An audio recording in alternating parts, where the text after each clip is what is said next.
ये अच्छा मैसेज है मोदी जी की तरफ से, सरकार की तरफ से। जब तूफान आता है ना, उससे पहले का सन्नाटा है ये। और तूफान इस बार ऐसा आएगा कि पाकिस्तान क्या, चीन क्या, बांग्लादेश क्या, ये तीनों देखेंगे कि भारत के साथ, भारत की निर्दोष जनता के साथ अगर आप कुछ गलत करते हो तो उसका जवाब किस तरह। हम करनी सैनिक सेना को मदद करना चाहते हैं, हम अपनी भारतीय सेना को मदद करना चाहते हैं। हमें दीजिए आदेश। जिस तरह से राष्ट्र की सेवा के लिए हमेशा क्षत्रिय खड़ा रहा, उस तरह हम सरहद पे भी अपने हिंदुओं की सेवा और सुरक्षा के लिए खड़े रहेंगे। सबसे पहले हम हिंदुओं को जागृत करने का काम करते आए हैं और करते रहेंगे। हिंदुओं एक हो जाओ, जाति पाति में बंटना बंद कर दो। नमस्कार, मैं हूं रघुवर, आप देख रहे हैं मैपल न्यूज़।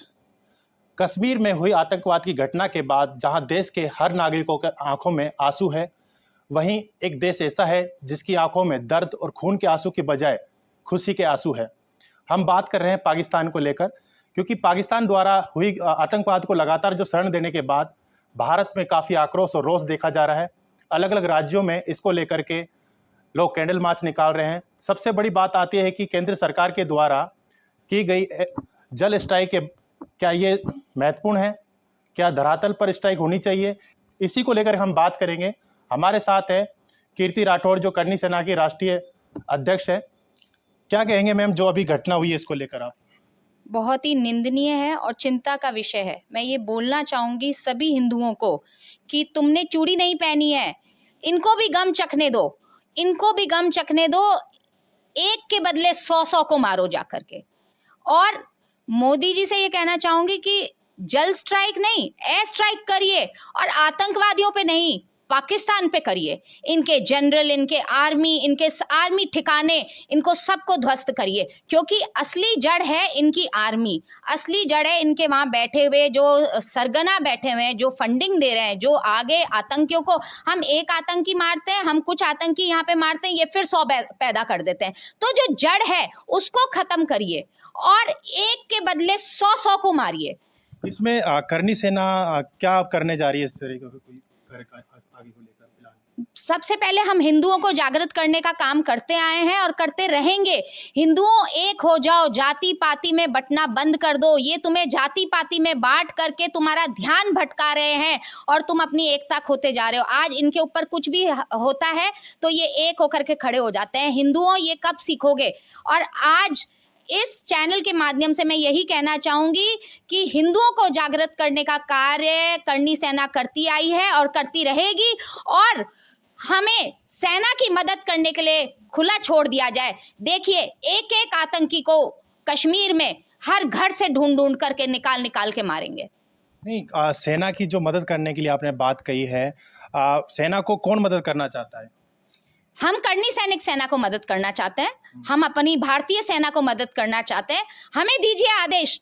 जिस तरह से राष्ट्र की सेवा के लिए हमेशा क्षत्रिय खड़ा रहा, उस तरह हम सरहद पे भी अपने हिंदुओं की सेवा और सुरक्षा के लिए खड़े रहेंगे।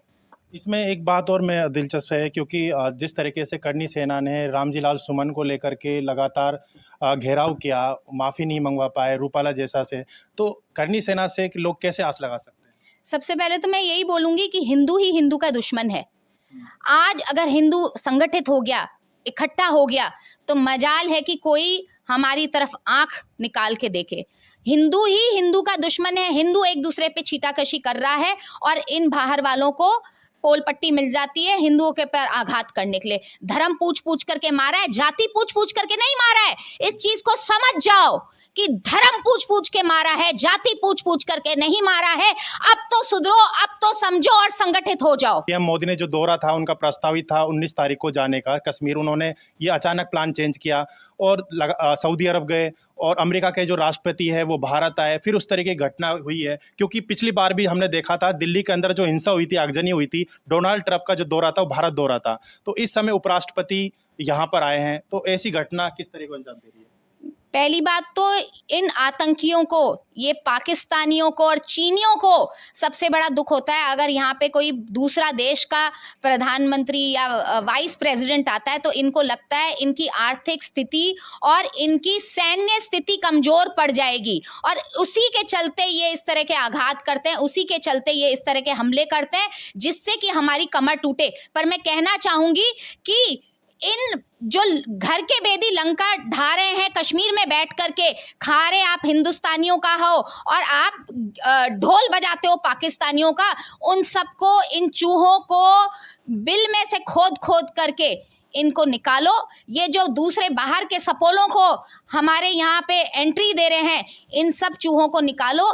मरते तो मरे ये चूहे भी, कोई बात नहीं, पर इन चूहों को निकालो। और विपक्ष बोलेगा, क्योंकि विपक्ष को तो ये लगता है कि किस तरह से सरकार के ऊपर छीटाकशी करी जाए।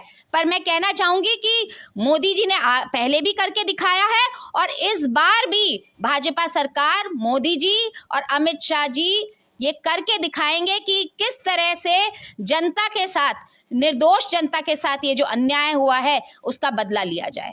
ये घटना होने के बाद लोगों में एक मैसेज जा रहा था कि पीएम मोदी एक बड़ा संदेश देंगे पाकिस्तान को, क्योंकि पाकिस्तान में 2 दिन से एक खौफ के साए में है, क्योंकि जो चीन से खरीदे गए फाइटर हैं उन्होंने अपनी सीमाओं पर लगाए हैं। क्या उनको अंदेशा पाकिस्तान को कि भारत बड़ा कदम उठा सकता है? बिल्कुल, आप देखिए कैसे उनके सब बिलबिलाने लग गए, बिलों में से निकल करके चूहे बिलबिलाने लग गए, अलग अलग स्टेटमेंट देने लग गए। और ये अच्छा मैसेज है मोदी जी की तरफ से, सरकार की तरफ से। जब तूफान आता है ना, उससे पहले का सन्नाटा है ये, और तूफान इस बार ऐसा आएगा कि पाकिस्तान क्या, चीन क्या, बांग्लादेश क्या, ये तीनों देखेंगे कि भारत के साथ, भारत की निर्दोष जनता के साथ अगर आप कुछ गलत करते हो तो उसका जवाब किस तरह से दिया जाता है। यह है कीर्ति राठौड़, जो कि करनी सेना के राष्ट्रीय अध्यक्ष है। हमने इनसे पहलगाम में जो हुई घटना को लेकर के हमने इनसे पूछा। इनका कहना है कि पाकिस्तान को मुंह तोड़ जवाब दिया जाएगा। प्रधानमंत्री नरेंद्र मोदी और अमित शाह के कार्यकाल में किए जा रहे बेहतर कार्य, और ये कहीं ना कहीं और भी अंजाम पाकिस्तान को भुगतना पड़ेगा। ऐसे ही हम और जानकारी लगातार आपको दिखाते रहेंगे। देखते रहिए हमारे साथ मैपल न्यूज़ में। रघु गौड़, जयपुर।